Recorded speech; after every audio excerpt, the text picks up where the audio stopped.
Break के बाद दोबारा इस्तेकबाल प्रोग्राम आप देख रहे हैं जी। सलाम जेके और सलाम जेके में खबरों की रफ्तार को बढ़ाते हैं आगे और कुछ चीजें फटाफट से और कुछ चीजें तफसील के साथ आपके सामने रख लेंगे। जो फटाफट से खबर इस वक्त सोपोर से सामने आ रही है, बड़ी खबर सोपोर से। सोपोर में शुमाली कश्मीर के अंदर काउंसलर पर हमले के बाद पहले काउंसलर ने इस्तीफा देने का ऐलान कर दिया है और सिक्योरिटी मामला और इंतजामिया की बेरुखी पर सवाल उठाए गए हैं। काउंसलर नेशनल कॉन्फ्रेंस से वाबस्तगी इनकी है। अख्तर रसूल गिलकार वार्ड नंबर 15 से ये कामयाब करार पाए थे, लेकिन जो गुज़श्ता दिनों सिक्योरिटी के खदशात थे जिस पर सवाल उठाए जा रहे थे और हमला हुआ था सोपोर के अंदर, 2 काउंसलर एक जाती मुहाफिज जो जाँ बहक हुए थे इस मिलिटेंट हमले में, और उसके बाद पहले ऐसे काउंसलर अख्तर रसूल गिलकार बने जिनने इस हमले के बाद मुस्ताफी होने का ऐलान कर दिया इंतजामिया पर सवाल उठाते उठाते। Municipal councillor Sopore municipal committee के जिनका ताल्लुक नेशनल कॉन्फ्रेंस से था और वार्ड नंबर 15 से जीत कर आए थे, उन्होंने इस्तीफा देने का ऐलान कर दिया है। और ये ऐलान उन्होंने उस वक्त किया, उन्होंने कहा न तो इंतजामिया और ना ही सिक्योरिटी के मामलात में उन्हें कभी खातिर खा जवाब दिया गया और यही वजह है कि मौजूदा हालात को देखते हुए वो फिलहाल यहाँ से बाहर आ रहे हैं, यानी इस काउंसिल कमेटी से बाहर आ रहे हैं। ताहम अवामी खिदमात करने के लिए वो लगातार कोशिशों में लगे रहेंगे, अख्तर रसूल का मानना है।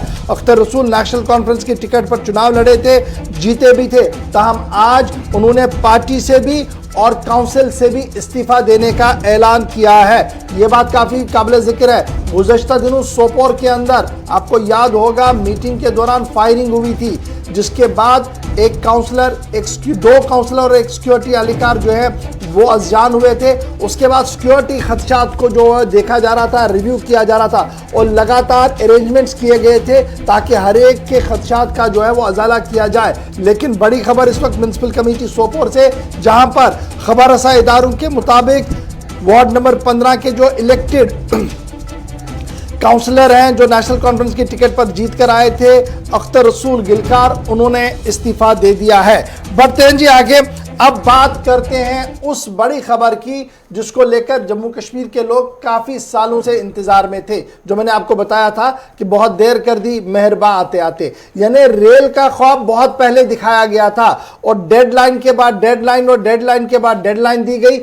इस बीच अब एक बड़ी खबर इस वक्त सामने आ रही है कि दोनों खित्तों को जोड़ने वाला जो मामला था वो लगभग मुकम्मल हो गया है और बहुत जल्द दोनों खित्तों के बीच ट्रेन का सफर शुरू भी हो सकता है। दुनिया का बुलंद तरीन रेलवे ब्रिज जिसका फीचर आज मुकम्मल हो रहा है, यानी पुल का हिस्सा आज कंप्लीट हो जाएगा। रियासी में चिनाब दरिया के ऊपर 6 बरस पहले साल 2014 और 15 में जब इस पुल का काम शुरू हुआ था तो सख्त चैलेंजेस थे, खराब मौसमी सूरत हाल थी। इन सब से गुजरते हुए इस दूर दराज और पहाड़ी इलाके के अंदर इंजीनियर्स का कमाल, कई एजेंसीज का कमाल और यहाँ तक कि मकामी लोग जिन्होंने जमीनें भी दी, जिन्होंने अपनी जायदादें भी वक्त की, बहुत सारे लोगों ने इन प्रोजेक्ट्स के लिए, और जिन लोगों ने मजदूरी करके भी अपनी जान खतरे में डाली, तकरीबन 360 फीट की बुलंदी पर चिनाब दरिया से ऊंचे इस पुल पर काम किया। आज 6 महीनों के बाद आज दोपहर इस फीचर को मुकम्मल किया जाएगा। पुल का एक आखिरी हिस्सा जो कि कई फीट लंबा है, तकरीबन 3.5 फीट लंबा जो आखिरी हिस्सा है पुल का, वो आज 5.3 बल्कि लास्ट 3 मीटर आर्च जो है, बेसिकली ये आर्च बन रहा है और जो लास्ट पीस आर्च का है, कर्व का है 5.3 मीटर का, उसे आज बाद दोपहर ज्वाइंट किया जाएगा और उस तरीके से ये कर्व जो है ये पूरा मुकम्मल होगा। उसके बाद दूसरा फेज जो है वो उस पर काम का शुरू किया जाएगा। ये कर्व बनाते बनाते इसमें काफ़ी मुश्किलें पेश आ रही थी और लास्ट पैच जो है 5.3 मीटर का उसे आज लगाया जा रहा है और उससे ये कर्व जो है वो मुकम्मल होगा, ये आर्क जो है वो मुकम्मल होगा और फिर सेकंड फेज का काम जो है वो शुरू किया जाएगा। काफ़ी मुश्किल तरीन ये ब्रिज जो है ये बन रहा है और ये जब ये बनेगा तो एफिल टावर से भी ऊंचा ये है, इसीलिए इसको दुनिया का बुलंद तरीन पुल जो है वो माना जा रहा है और दुनिया के बड़े अजीबों में अब ये दर्ज बहुत जल्द होगा जब ये ऑफिशियली इनॉग्रेट इसका हो जाएगा। एक चीज़ और भी, चूंकि ये इतनी बुलंदी पर वाक़ा ये ब्रिज है तो तकरीबन जो माहिरीन मानते हैं या जो इंजीनियर्स का मानना है कि काफ़ी तेज़ हवाएं 50 से 60 किलोमीटर पर आवर जो हवाएं होंगी वो भी इसके साथ टकराएंगी, लेकिन किसी किस्म का खतरा यहाँ पर लाहक नहीं है। और बड़ी बात ये कि यानी कश्मीर वादी को जम्मू के साथ या मुल्क के बाकी हिस्सों के साथ रेलवे के जरिए जो जोड़ने का अब हिस्सा है, उसमें कमी एक सिर्फ रह गई है और वो कमी है कटरा और बनिहाल का जो स्ट्रेच है, यानी जो रेलवे ट्रैक बनाना है उसकी सिर्फ कमी रह गई है, जिस पर अभी बहुत सारे छोटे छोटे टनल्स बनने हैं। काम काफी वक्त से चल रहा है और जैसे ये मुकम्मल होगा, जो डेडलाइन सरकार की तरफ से, मिनिस्ट्री ऑफ रेलवेज की तरफ से रखी गई है, अगस्त और सितंबर 2022 तक लगभग इस ट्रैक को मुकम्मल करके पहली ट्रेन हम देखेंगे कि शायद नवंबर दिसंबर में कश्मीर वादी से मुल्क के बाकी हिस्सों के लिए आएगी। और अब सिर्फ इस पुल के मुकम्मल होने के बाद एक हिस्सा उस तरफ का बनिहाल से बारामूला की तरफ, यानी उस पर जो मुरम्मत का काम होगा या बाकी जो बचा हुआ काम है वो कंप्लीट किया जाएगा।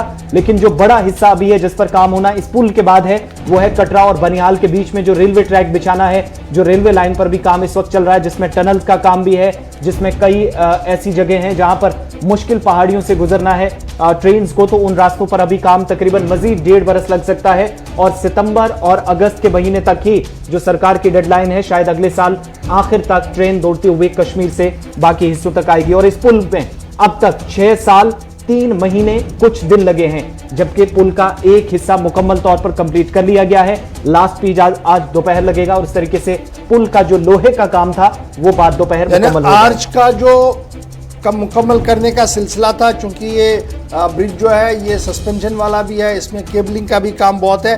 2.5 साल लगे इंजीनियर्स को इस आर्च को कंप्लीट करने में, यानी जो स्टील आर्च आज कंप्लीट होगा 2.5 साल से लगातार इस पर काम किया जा रहा है। और दुनिया की सबसे बड़ी क्रेन इस्तेमाल की गई यहाँ पर, यानी क्रेन ऑपरेटर भी खुद को खुशकिस्मत समझ रहा होगा कि उसने उस पुल को आज कंप्लीट करना है जिस पर दुनिया भर की नज़रें थोड़े दिनों के बाद चलेंगी। तो ये खबर है कि बहुत देर कर दी मेहरबान आते आते और पुल कंप्लीट हो रहा है। और माना जा रहा है कि जो डेडलाइन शायद वज़ीर-ए-आज़म नरेंद्र मोदी साहब ने दी है, हो सकता है वो मुमकिन भी हो सके और पॉसिबल भी हो सके, लेकिन काम शद्दुमत से जारी है और आज एक और काम मुकम्मल होने जा रहा है। तो ये तो बात थी जनाब चिनाब पर, दरियाए चिनाब पर उस पुल की, उस मामले की जिसको लेकर दुनिया भर की नजरें। अब बढ़ते हैं जी आगे, बात करते हैं सीएजी रिपोर्ट्स की, क्योंकि सीएजी की रिपोर्ट बताना आपको बहुत ज़्यादा ज़रूरी है और पिछले कई दिनों से लगातार हम कोई ना कोई खबर आपको बताते हैं। आज आपको बताते हैं कि सीएजी ने क्या कुछ सरकारी महकमों को लेकर कहा है। और सीएजी का मानना यह है कि सरकारी महकमों के अंदर जवाबदेही का अमल है ही नहीं, और जो रकूमत खर्च की गई उसका हिसाब, यानी यूसी यूटिलाइजेशन सर्टिफिकेट, हमने इतना पैसा खर्च किया, इतने मदों में किया, यहाँ पर किया, वो सर्टिफिकेट जम्मू कश्मीर इंतजामिया के मुख्तलिफ दफ्तरों की तरफ से दी ही नहीं जा रही है। एक साल नहीं, साल 2013-14 को छोड़ दीजिए, 15, 16, 17 से भी अगर आप देखेंगे तो कहीं पर भी ये चीज़ें नहीं आई है। सीएजी की तरफ से अब जब ये मामला सामने आया कि हाईएस्ट बॉडियां जो है, यानी सबसे बड़े इदारे जो है, वो यूसीज अपनी नहीं भेज रहे हैं, अब सिफारिश क्या की है सीएजी ने? सीएजी ने कहा है कि जो ग्रांट सरकार उन्हें दे रही है उसे रोका जाए, जो ग्रांट इन इदारों को दी जा रही है, इन डिपार्टमेंट्स को दी जाए, वो रोकी जाए, क्योंकि पुरानी यूसीज का हिसाब अभी तक नहीं दिया गया है। नॉन सबमिशन जो है, इससे मिस अप्रोप्रिएशन, यानी इससे खदशा बढ़ रहा है कि आपने पैसों का गलत इस्तेमाल किया है। अब इस खबर को कल की बात के साथ आप जोड़िए, कल लेफ्टिनेंट गवर्नर साहब क्या कह रहे थे जी, हम बजट को गलत इस्तेमाल नहीं होने देंगे, क्योंकि लेफ्टिनेंट गवर्नर साहब इस बात को समझ रहे हैं कि सीएजी जो बात कह रही है वो ऑथेंटिक होती है, उसके पीछे रिसर्च होता है, उसके पीछे डॉक्यूमेंटल एविडेंसेस होते हैं। यही अक्कासी कल लेफ्टिनेंट गवर्नर साहब ने जब बात कर रहे थे श्रीनगर के अंदर, उन्होंने कहा कि बजट एलोकेशन पर किसी तरीके का लैतुलैल बर्दाश्त नहीं होगा और हिसाब किताब भी लिया जाएगा। बहरहाल कौन कौन से डिपार्टमेंट है जी जिनके ग्रांट्स को रोकने की बात कही गई है? Education, housing and urban development, health department, ये मेजर डिफॉल्टर्स बताए गए हैं जिनकी यूसीज अभी तक भी नहीं आई है। और अब कॉम्पिटेंट ऑडिटर जनरल ने जम्मू कश्मीर इंतजामिया से ये कहा है कि इन डिपार्टमेंट्स को जो आप पैसा दे रहे हैं ग्रांट में वो रोका जाए। इनका ही नहीं बल्कि ऑटोनॉमस बॉडियां जो हैं जिनका पैसा लगातार सरकार दे रही है, उन्होंने रोजे अव्वल से ही, यानी पहले दिन से ही अपना हिसाब किताब नहीं दिया है। अब जरा हिसाब देख लीजिए क्या है, ज्यादा पीछे नहीं, साल 2014-15 से लेकर साल 18-19 तक श्रीनगर म्युनिसिपल कॉरपोरेशन को ग्रांट इन एड जो मिला 881.56 करोड़ रुपया, और फंड ट्यून जो था वो 578.89 करोड़ रुपया गया जम्मू के लिए, और इसी तरीके से श्रीनगर के लिए भी गया। और सिमिलरली ग्रांट इन एड जो था 312.14 करोड़ दिया गया अर्बन लोकल बॉडीज कश्मीर के लिए, 331.49 करोड़ रुपया दिया गया लोकल बॉडीज जम्मू के लिए। फिर जीआईए जो है, इसमें जब आप देखेंगे तो ग्रांट इन एड, जीआईए मतलब ग्रांट इन एड, इसको याद रखिएगा। जीआईए का जहां पर भी जिक्र होगा इस रिपोर्ट के अंदर, that means grant in aid. GIA जो था Sher Kashmir agriculture university science and technology Kashmir 782.69 crore रुपया, और जम्मू के लिए ग्रांट इन एड जो था डेट वाज 442.47 करोड़ रुपीस। और इसी तरीके से ग्रांट इन एड जो कश्मीर यूनिवर्सिटी के लिए दिया गया था डेट वाज 788.31 करोड़ रुपीस, और जम्मू के लिए जो दिया गया था 581.58 करोड़ रुपीस।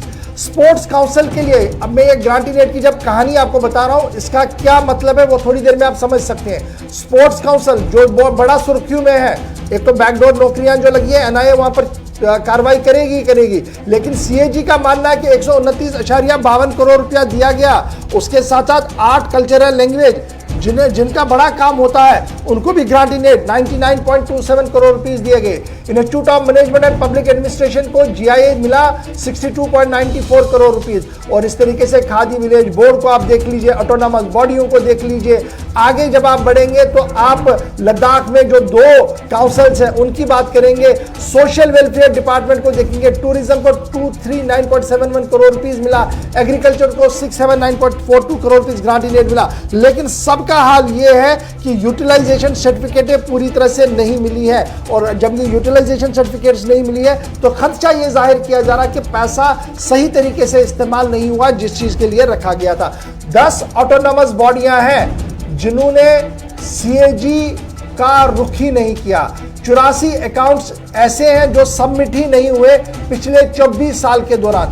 10 ऑटोनॉमस बॉडियां, 84 अकाउंट, 24 साल का वक्त, कोई हिसाब किताब ही नहीं है। और उनमें कौन कौन सी है? लद्दाख ऑटोनॉमस हिल development council Leh, Ladakh autonomous हिल डेवलपमेंट काउंसिल करगिल, यानी 2 बड़े इदारे वहां के कॉम्पिटेंट है। फिर जो दूसरा है फॉरेस्टेशन मैनेजमेंट जो है, प्लानिंग अथॉरिटी जो है, स्कॉस्ट के और जे जो है, ईपीएफ बोर्ड श्रीनगर जो है, हाउसिंग बोर्ड जो है, खादी विलेज जो है, industries and buildings construction workers जो है, स्टेट लीगल अथॉरिटीज है। ये वो इदारे हैं जो कानून आईनी इदारे हैं, लेकिन हिसाब देते देते आईन को भूल जाते हैं। यही वजह है कि सीएजी कह रहा है कि अब ग्रांट इन एड जरा रोक दीजिए, पहले पुराना हिसाब ले लीजिए। क्या ये मुमकिन है? बड़ा सवाल है। बढ़ते हैं जी आगे। बात एक और खबर की करते हैं, क्योंकि सीएजी का खुलासा जब आपके सामने रख रहे हैं तो स्टेट रोड ट्रांसपोर्ट कॉर्पोरेशन के हवाले से भी एक बड़ी खबर है, तफसील के साथ आपको बताएंगे आसिफ। बिल्कुल, स्टेट रोड ट्रांसपोर्ट कॉर्पोरेशन महकमा भी सीएजी की रिपोर्ट में इस बार बचा नहीं है। मुख्तलिफ महकमों को कितनी ग्रांट्स दी गई, उसका हिसाबो किताब कितना रखा, एसआरटीसी के हवाले से भी आपको कुछ डिटेल्स रखते चलें। चूंकि साल 2014 से 18-19 तक जो रकूमात वागुजार की गई हैं, जो फंड्स किए गए हैं, उसमें जो जम्मू कश्मीर के अंदर एसआरटीसी के अंदर जो खाली असामियां थी उनको पुर करना हो, कॉर्पोरेशन को मजीद फाल और बेहतर बनाना हो, इन तमाम कामों के लिए पैसा तो वक्तन फक्तन 2014-15 से लेकर 18-19 तक दिया गया। और कुल मिलाकर सीएजी की सालाना रिपोर्ट जो अब रिपोर्ट 2019 तक की बताती है कि तकरीबन सैलरीज के लिए जो कॉर्पोरेशन के अंदर मुलाजमीन काम करते हैं उनकी तनख्वाहों के लिए 44.95 करोड़, करीबन 45 करोड़ रुपए दिए गए। लेकिन इनमें से खर्च तो अगर किया गया उसका हिसाबो किताब जो है, जो तफसीलात फराहम करनी थी वो ना करके ये पता चला कि महकमे के अंदर किस तरीके से गैर जिम्मेदारी का सबूत मुतलका हुकाम की तरफ से जम्मू कश्मीर के अंदर दिया गया था।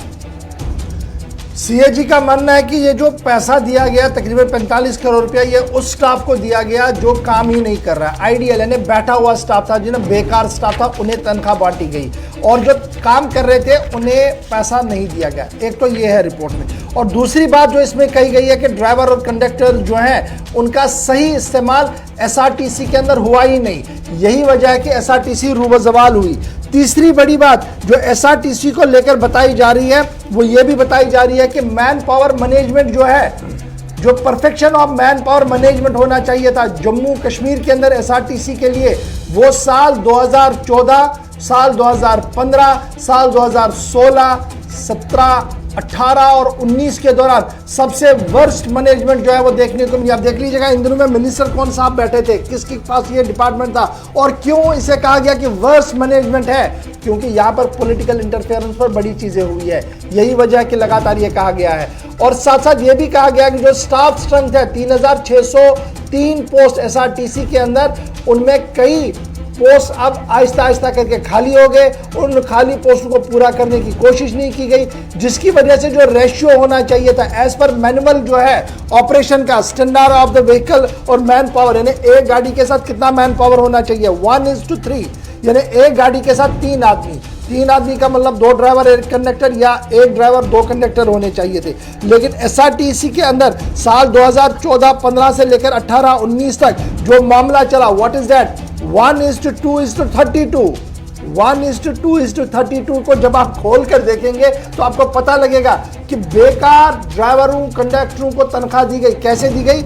एक गाड़ी थी, 2 ड्राइवर थे, 32 कंडक्टर लगाए गए, या एक गाड़ी थी, 2 कंडक्टर थे, 32 ड्राइवर लगाए गए, जिसकी वजह से कॉर्पोरेशन जो है वो डिशेप हो गई है। ये मैं इल्जाम नहीं लगा रहा हूं, ये सीएजी की रिपोर्ट है। और सीएजी ने लगातार खत किताबत की सरकार के साथ, इन जो ट्रांसपोर्ट कमिश्नर्स हैं, जितने भी लोग आए हैं उनके साथ खत किताबत की, लेकिन हिम्मत है कि किसी चिट्ठी का जवाब दे एसआरटीसी, क्योंकि जो सवाल पूछे गए हैं वो सीधे सीधे से कहा गया कि आपका जो मैनेजमेंट है, मैनेजर टूरिस्ट सर्विसेज एमटीएस, वो भी सही तरीके से काम नहीं कर रहा है जी।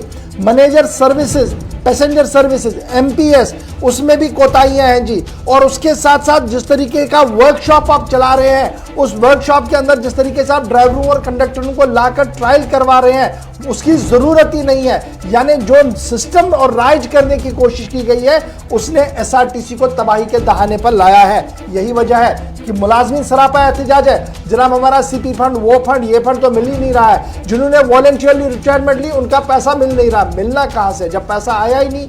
अवलन तो ये बात है। दूसरी बात, जब ग्रांट मिला तो वो कैसे खर्च किया गया, वो उस वक्त के मिनिस्टर साहब से पूछा जाए, उस वक्त के पॉलिसी मेकर से पूछा जाए कि आपने स्टेट एक्सचेकर को आखिर इतना बड़ा झटका दिया क्यों है। तो ये बातें बड़ी इंपॉर्टेंट होती थी। अब ये असेंबली हमारी है नहीं, इसलिए हम इस पर बात करते हैं। असेंबली होती तो इस पर काफी हंगामा होना था, हिज़्ब इख्तिलाफ ने लपेटना था बहुत सारे लोगों को, है नहीं। लोकसभा के अंदर ये पेश हुआ था, इसलिए थोड़ा थोड़ा करके जो चीजें सामने आ रही है, जो हम समझ पा रहे हैं, वो आपके सामने रखने की कोशिश करते हैं। जी आसिफ, चलिए बढ़ते हैं आगे। अब बात जरा स्मार्ट सिटी के हवाले से, और उसके बाद मौसम जम्मू कश्मीर के अंदर अब बदलने वाला है। थोड़ी देर में आपके सामने लेटेस्ट अपडेट लेकर आएंगे। साथ ही कॉल्स का सिलसिला भी, बस आप लाइन ऑन कर दीजिएगा, कॉल्स का सिलसिला भी शुरू करेंगे। लेकिन अब जरा स्मार्ट सिटी मिशन के हवाले से भी बात करते हैं, क्योंकि जम्मू और श्रीनगर के अंदर स्मार्ट सिटी मिशन के तहत मजीद अखराजात जो आएंगे, उसके हवाले से सरकार ने जो प्लान तरतीब दिया था, 200 करोड़ रुपए अब उन जो पोल्यूटेड रिवर स्ट्रेचेज हैं, या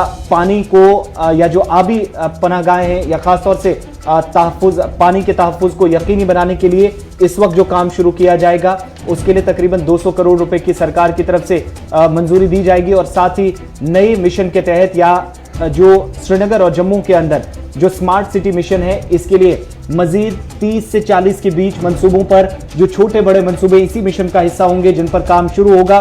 और सरकार ये बताती है कि साल 2021 में इस बार जो बजट भी रखा गया है, उसी के दौरान 25,000 के करीब जो मकानात भी हैं स्मार्ट सिटी मिशन के तहत दोनों शहरों के दरमियान, यानी श्रीनगर और जम्मू शहर के अंदर, जिनकी तामीरात अमल में लाई जाएंगी। आबी पनाहगाहों की तहफ़्फ़ुज़ को यकीनी बनाने के लिए जो सेंट्रल शेयर है, और जो मरकजी वजीर निर्मला सीतारमन ने 200 करोड़ रुपए का इन्मा किया है बापत साल 2021-22, उस हवाले से साफ कर दिया गया कि पोल्यूशन कंट्रोल बोर्ड और नेशनल ग्रीन ट्रिब्यूनल की जो हिदायत थी, उसी के तहत ये पैसा जो है वो सर्व किया जाएगा। 40 प्रोजेक्ट हाथ में लिए जाएंगे जम्मू और कश्मीर के अंदर। उसके साथ साथ ये भी साफ कर दिया गया है तकरीबन 25,000 बेघर लोगों को घर भी मिलेगा। ऑफिशियल फिगर्स के हिसाब से जो बताया गया है कि तकरीबन 25,000 घरों को, बेघर लोगों को जो है वो घर दिया जाएगा।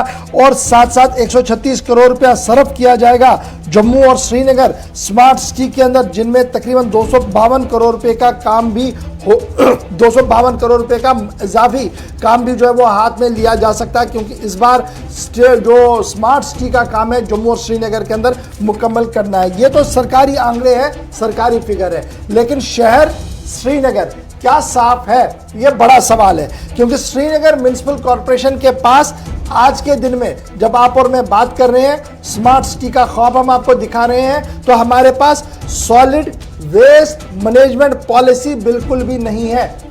मैं कह रहा हूं पॉलिसी नहीं है, इसका मतलब जरा समझिएगा।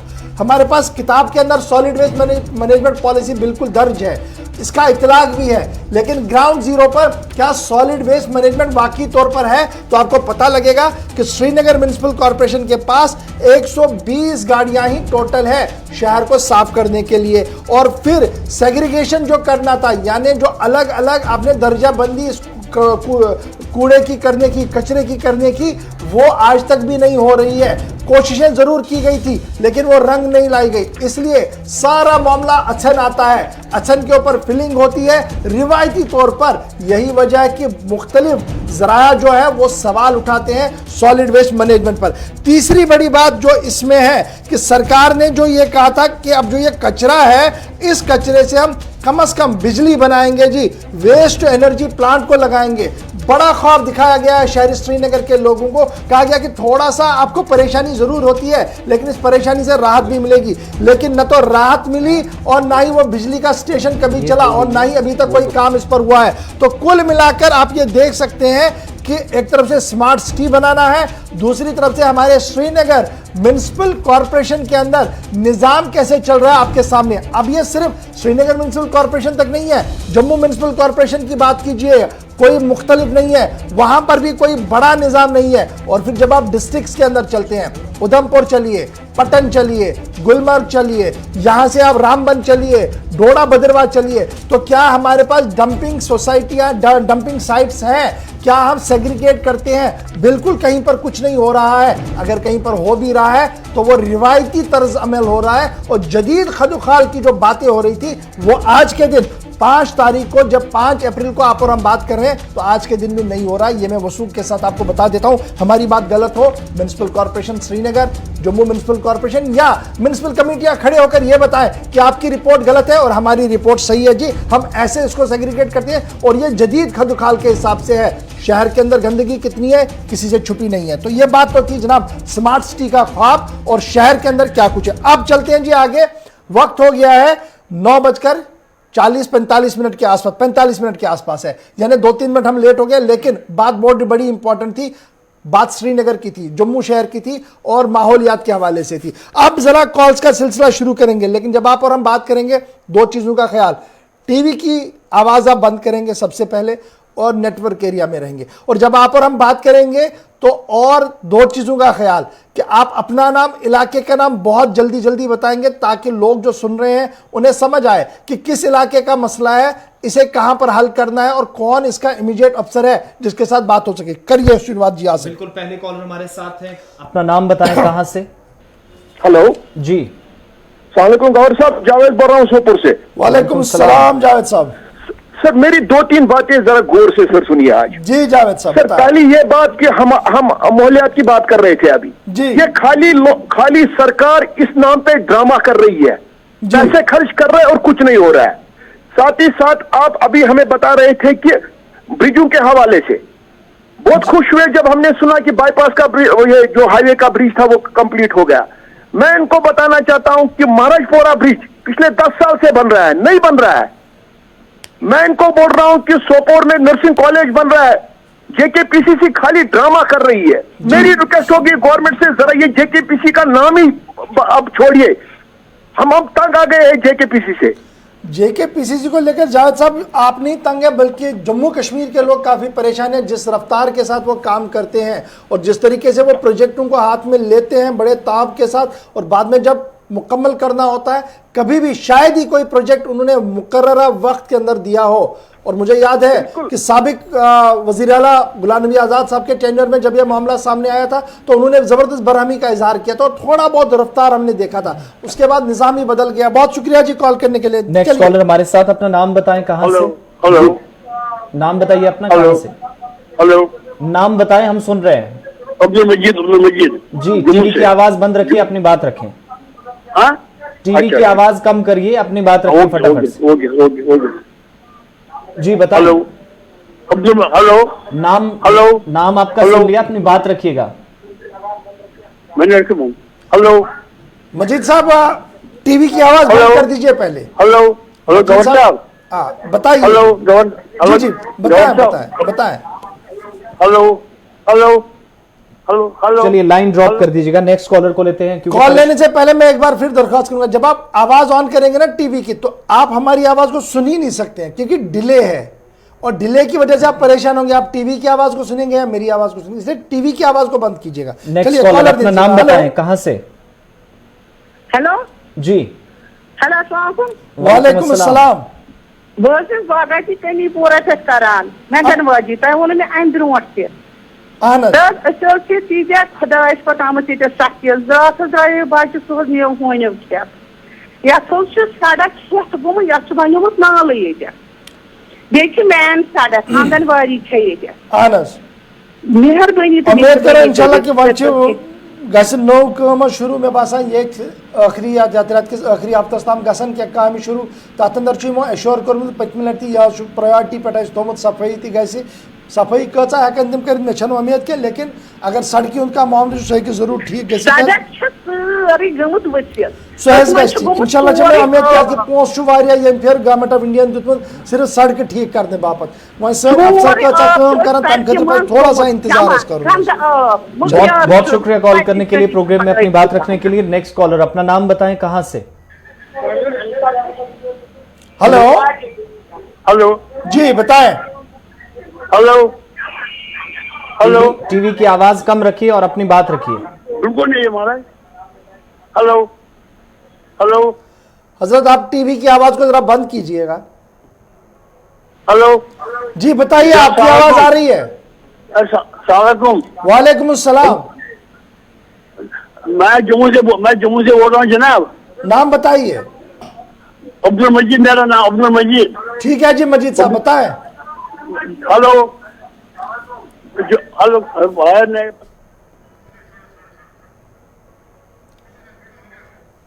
चलिए नेक्स्ट कॉलर हमारे साथ हैं। दोबारा से आपसे रिक्वेस्ट है, मजीद साहब जब भी आप कॉल करेंगे ना आपको टीवी की आवाज को बंद करना पड़ेगा, तब तक आप हमारी आवाज सुन ही नहीं पाते। जी आप भी जरा एमसीआर में ध्यान रखें, मजीद साहब कॉल करें तो उसको पहले बताइए कि ऑडियो बंद करें, तब जाकर कॉल हो सकती है। चलिए कॉलर दे दीजिएगा। हेलो हेलो अस्सलाम वालेकुम सर। जी वालेकुम सलाम।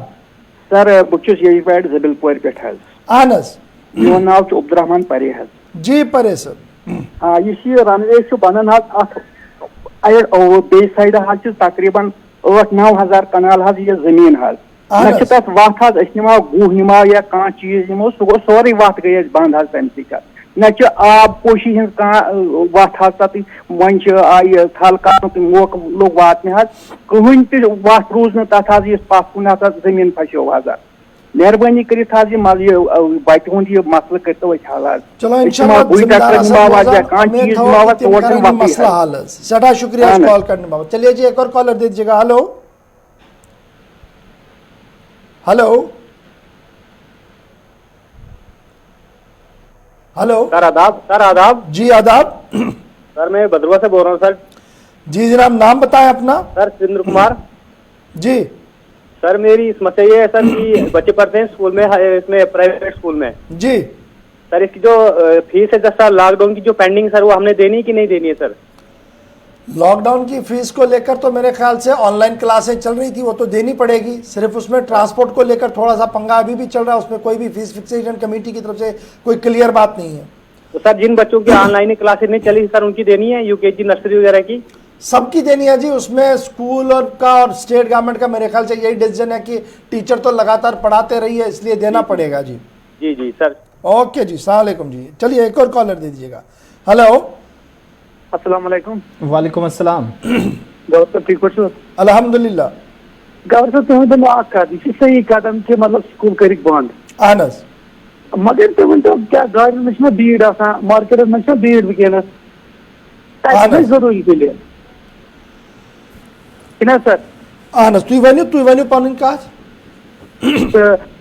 मतलब वन कि सैन ग बंद स्कूल क्या गसन बंद। यह तुंद सवाल सही, लेकिन ये सात तुम वो ये बच्चे ये सात स्कूल अमिस अगर वायरसन अटैक कोर वर्ल्ड वाइड ओपिनियन यह कि यह इंतहाई मुश्किल अम रेजिस्ट कर तन तम मूजूब ये जम्मू कश्मीर से मज अगर तुम मुल्कस अंदर तुचु महाराष्ट्र बिहार उत्तर प्रदेश दिल्ली दिल्ली खुले वन तो स्कूल तक कोर बंद अंध हेत वन खोलो कहीं हालांकि ये 4,000 केस वन दिल्ली हिसाब अगर ना आबादी हिसाब वो ये गोस पकन सोरी के मार्केट चलान सोरी के स्कूल तुल खूलिक नुह यूनिवर्सल फैक्ट लेकिन ये सात पको बह वन सोई कत त्रो सोरी के सरकारस पे शायद यह सही कह आज अगर श्रीनगर अंदर 7 केस मे सह दूर बासान कि 8-9 पे वात हालात ओतर पे श्रीनगर अंदर सोरे त्रो इंतजाम पे यह जायज कह बाजार और टूलिप गार्डन या बाकी जायन गि विज सोरे क्या वो सरकार यह कर बंद ये त्रो यह कर बंद मे बासान जायज पे थोड़ा सा पान सोचुन अत बारस अंदर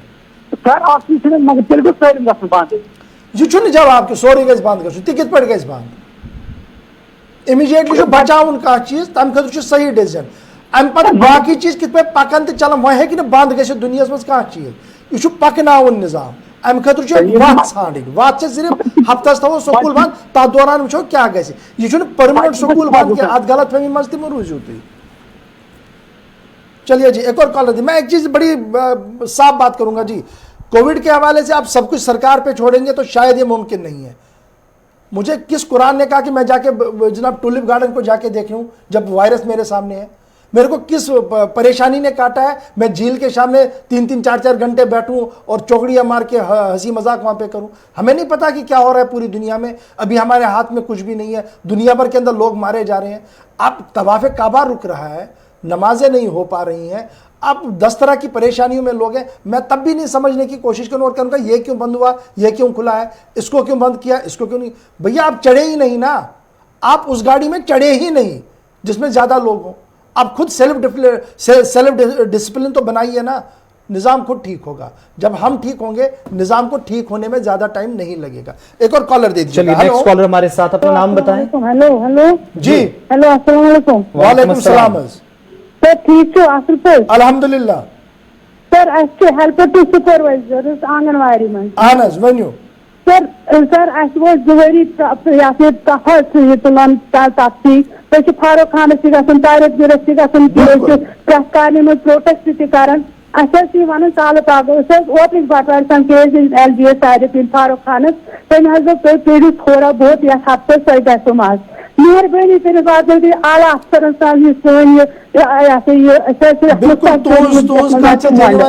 महकम हमेशा ब्रोह ब्रोह पोक सेंसस तुह लगे ब्रोह वायरस तुह ब्रोह इलेक्शन तुह ब्रोह नव तुह ब्रोह लेकिन ये सात काम कर मामला तनख्वाह दिन मामला पे सड़क पे इंतहाई अफसोसनाक कि सोन उस्ताद तो सड़क पे तनख्वाह बाबत और आंगनवाड़ी वर्कर हेल्पर सुपरवाइजर पन मामला मनाने खतर हेल्थ महकमक लुक सड़कन पे यह गोस ग स्पेशली तिमन लुकन सम लगातार जिम्मेदारी पन्नी निभावान तिंद खतर पे सरकार कह सोचुन उम्मीद है कि बजट आमुत लेकिन तथ बजटस अंदर तुहद तनख्वाह न शायद सह ज्यादा इंतजामिया पता लेकिन हल पज तिमन कर लेफ्टिनेंट गवर्नर सब वनकस वारियन मामलान दल दिवान और इमीडिएट फैसले तिवान युस मरकज तरफ तिमन पत मानुन तुश पे मरकजस क्या फैसले नी तिमो ये मरकजन मान तिम तम पत गोड़ करो तिमो एतराज पत मान तिमो तिकाज तिमो वुच हालात कित मे उम्मीद कि तुहद मामले तन हल गसन और लेफ्टिनेंट गवर्नर सबस पे ज़ाती मुदाखलत अत मामलस अंदर करनी चलिए जी 2 कॉल जोड़ दीजिएगा हेलो